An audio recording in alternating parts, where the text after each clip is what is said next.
کہ اب ہمارے یہاں ملک اور بیرون ملک میں مختلف مقامات پر لوگ اسلام بھائی جمع ہو کر سن رہے ہوں گے جی اور بیرون ملک بھی اس وقت ہیں، تو یہ ہر جگہ بابا اتنا کو میدان یا ہال وغیرہ کی ترقی بنے گی نہیں، گھر کے اندر تو پھر ایک، لیکن یہ مرد اور عورت کا بابا اختلاط ہو جاتا ہے، مل جل جاتے ہیں، یہ مل جاتے ہیں. نہیں، یہ تو غلط ہے نا، ملنا جلنا تو نہیں چاہیے نا، الگ الگ ہونا چاہیے.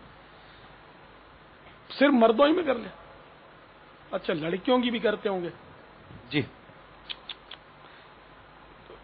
خیر، اب یہ کہ ہم کیا وہ ایک نسخہ ہی دے سکتے ہیں، علاج بتا سکتے ہیں، شفا تو نہیں دے سکتے. اللہ تعالیٰ شفا دینے والا ہے کہ اس گناہوں کے مرض سے اللہ تعالیٰ ہم سب کو نجات بخشے. تو مردوں عورتوں کا اختلاط نہ ہونا چاہیے.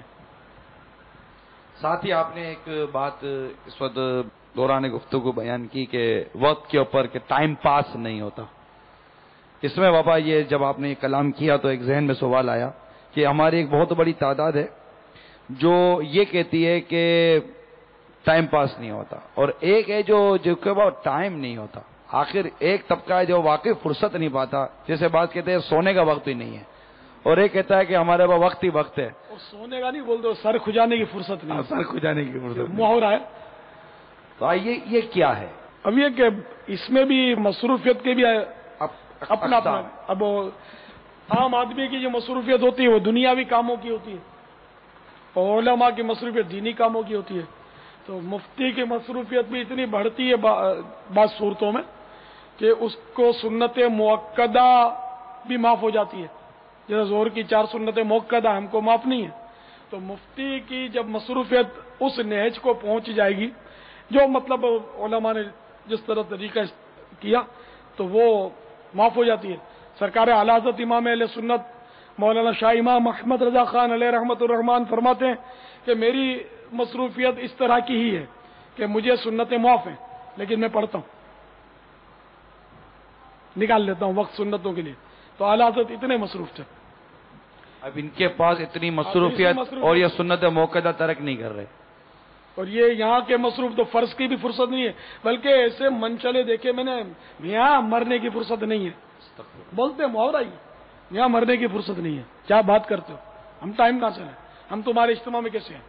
تو مرنے کی واقعی تم کو فرصت نہیں ہے، لیکن مرنا تو پڑے گا. جو مرنے کی فرصت انمان ہو کر کے ہاتھوں کر کے تو کوئی مرے گا نہیں. اپنے طور پر تو موت تو آ کر رہے گی، تو بچ کر جائے گا کہاں؟ وہ اس کو یوں سمجھو کہ وہ کانٹا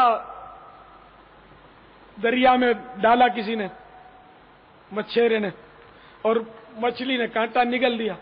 اب وہ مچھلی ادھر بھاگتی ہے ادھر بھاگتی ہے پھدکتی ہے، تو وہ ماہی گیر جو مچھیرا جس نے کانٹا ڈالا ہے وہ مسکرا کر کہتا ہے کہ تو جتنا دوڑنا ہے دوڑ لے، جب میں ڈور کھینچوں تو نے آنا میرے ہی پاس ہے.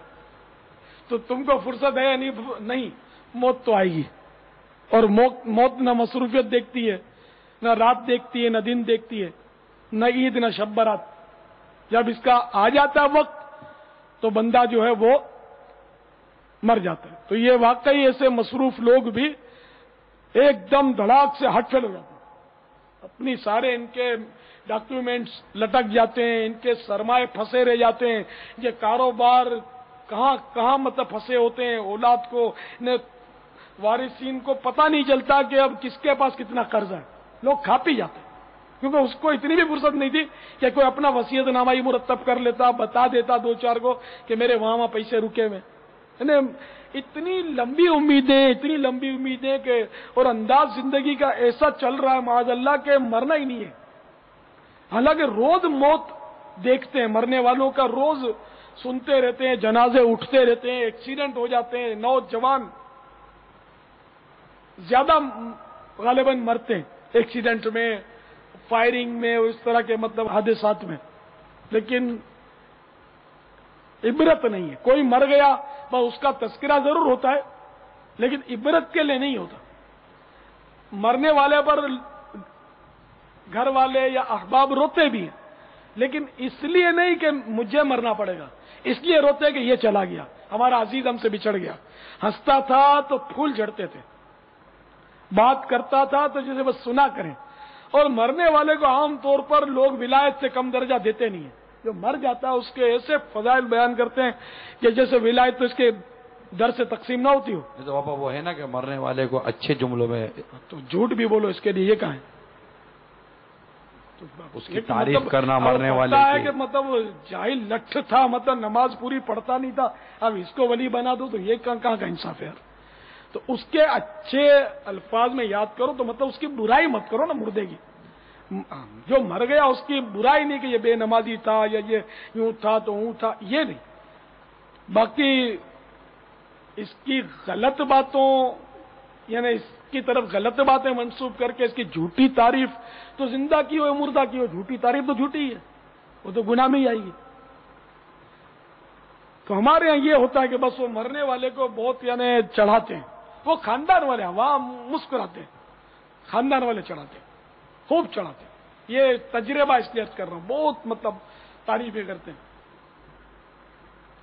تو بہرحال یہ کہ جو دنیا سے گیا نا وہ ہمارے لیے سامان عبرت چھوڑ گیا کہ جس طرح میں آج ایک دم سے ساکت و صامت ہو گیا، خاموش ہو گیا اور بالکل بے حرکت ہو گیا، کل تمہیں بھی ایسا ہونا پڑے گا. اور جس طرح مجھے آج جنازے کے پنجرے میں بند کر کے قبرستان کی طرف لے جایا جا رہا ہے، تمہارے ساتھ بھی یہ ہونا ہے. اور جس طرح مجھے قبر میں اتارا جا رہا ہے تمہیں بھی اتارا جائے گا.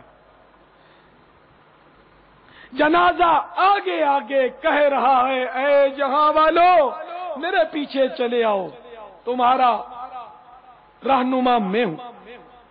جنازہ آگے ظاہر آگے ہوتا ہے، لوگ پیچھے ہوتے ہیں.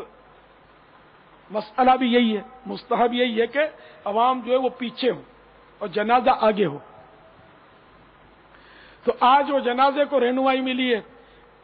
آج جنازہ لیڈر ہے، تو جلوس میں لیڈری کے لیے لوگ مرتے ہیں کہ مطلب جشن ولادت آئی نا تو بہت سارے لیڈری چمکانے والے وہ آگے آگے بڑھتے ہوں گے، ان کو گجرا ڈالو، ان کے نعرے لگاؤ، ان کو احترام کرو، آگے چلاؤ بھائی. ان کو ایسے بھی ہوتے، سب نہیں لیکن ایسے بھی ہوتے ہیں. پھر ناراض بھی ہوتے ہیں بعض اوقات کہ تم تعاون نہیں کرتے، وہ تعاون نہیں کرتا، تاکہ مطلب یہ کہ میں جب چلوں آگے گجرا پہن کر تو 150 پیچھے نعرے لگانے والے بھی تو چاہیے نا. تو یہ نہیں ہونا چاہیے، یہ سوچ نہیں ہونی چاہیے. تو بہرحال یہ کہ جن کو اگر دنیا میں لیڈری نہیں بھی ملی، اب مرنے کے بعد لیڈری ملی ہوئی ہے. وہ جنازہ جو آگے گویا، یعنی میں آپ کو مثال سمجھا رہا ہوں کہ ایک ایسی لیڈری ملی ہوئی ہے کہ جس میں اگر وہ بندہ نیک نہیں تھا تو خوشی نہیں ہے اس لیڈری میں. بس اس میں اس کو مردے کے صدمے رسالہ آپ پڑھیں تو دماغ شاید کام کرنا چھوڑ دے.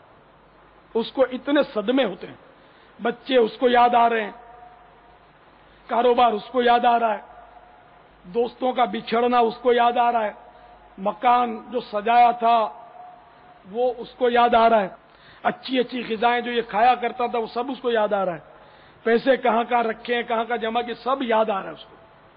اب یہ کہ کتنا یہ صدمہ ہوگا، عقل سلامت رہے گی. یہ بہت باقی تشویش کی بات ہے اگر آدمی اس پر غور کرے تو.